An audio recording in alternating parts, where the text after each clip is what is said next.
All right, we're going to take a look at multiplying binomials. All right, a binomial is where we have two terms. So this one right here is our binomial. This is actually a monomial that we're going to multiply on this first one. But on the homework, you'll see a couple of these. And then we'll have the rest of them will be multiplying two binomials multiplied together. So let's go ahead and get going with this. This is going to be the distributive property. So we're going to multiply 3 times the 7. And we're going to multiply this out. We're going to use our polynomials and our exponents properties to get this one worked out. So 3 times the 7, we get to 21. The x's, there are 4 here and 9 here. So our rule going back to polynomials unit is that we add the exponents when you are multiplying common bases. So we get x to the 13th. Now there are no other y's in these first two terms, so it just stays as y squared. So that's the first part. All right. For the second part, when we multiply here, 3 times the negative 5, we get minus 15. Now we've got x to the 4th. This is really an x to the 1st. So 4 and 1 is an x to the 5th. 2 and 4, we get y to the 6th. Now, sometimes I have students who try to simplify this further, but that's actually the best we can do. We can't go any further because these two are not like terms, right? If they both have x and y, but they don't have the same exponents. They have to have exactly the same exponents and variables in order to combine them there. All right, so there you go. There's number 1. You'll see a couple on the homework like that one, where it's just distributive property, but also using the polynomial exponent rules. All right, so moving right along here. Now, number 2, this is the main concept that we want to review here with multiplying binomials. This is going to be x minus 7 times x minus 5. Okay? All right, so this is what we call the double distributive properties. We just did the single distributive property. This time we're going to take the first term and multiply that times both. So that's going to be the first distributive property. That's x times x, so that's x squared. And then we're going to take x times a negative 5. So we get minus 5x. So there's the first distributive property. So the second distributive property is going to be this term that we're going to distribute here. Now, from here on out, there's a couple different ways to write this. Some people will write it all out to the right. Some people will stack like this. And I believe in my class I've showed you that we can do minus 7x right there. And then negative times a negative is a positive 35. So I've shown this way.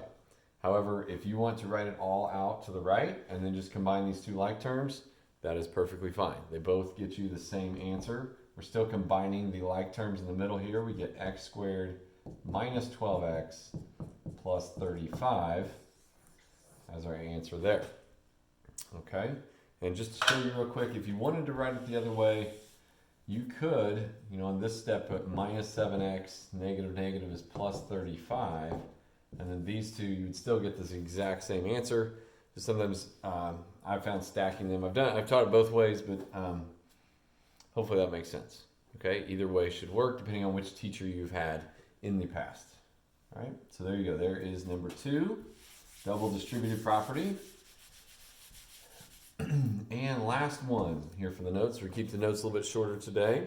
So each one off the notes will kind of go with 2 of the questions on the homework, and you'll notice that as you get started on that. Here we've got 8x plus 9y times 2x minus 3y. Okay, so this time we've got 2 variables there, but it's still going to be double distributive property. It's all the same steps as basically as what we just did. All right, so we're going to take and distribute the first term. So 8x times the 2x, we get 16x squared. All right, so there is the first 2 multiplied together. Now we're going to go 8x times negative 3y. So 8 times negative 3, we get minus 24. Now typically we write these variables in alphabetical order, so we've got an x and a y, and so we just write them like that. Okay. Now when we go for the second distributive property, multiply here and here, 9 times the 2, I get a plus 18. I've got y and x, but I'm going to rewrite that just as x and y. So that I have that, excuse me, right there. And then 9 times the negative 3, we get minus 27. Y times y is y squared. Now don't Don't try to move this y squared out here because x squared and y squared are not like terms, so we cannot combine them. So our final answer here, we're going to get 16x squared. You've got, whether you write it out the long way, or sorry, not the long way, but just horizontally, but these are like terms. We're going to get minus 6xy. Okay, and then last, we're going to get minus 27y squared because there's no other y squareds there. I believe I did everything correctly there, and then this will be our answer. So that's the best we can do as far as simplifying that. That is multiplying some binomials. I tried to keep it a little bit short and sweet today. If you have questions, please reach out via the Canvas messaging. And hope everybody's doing well and staying healthy out there. So there you go. There are your examples for your notes. And we'll talk to you guys soon. Thanks.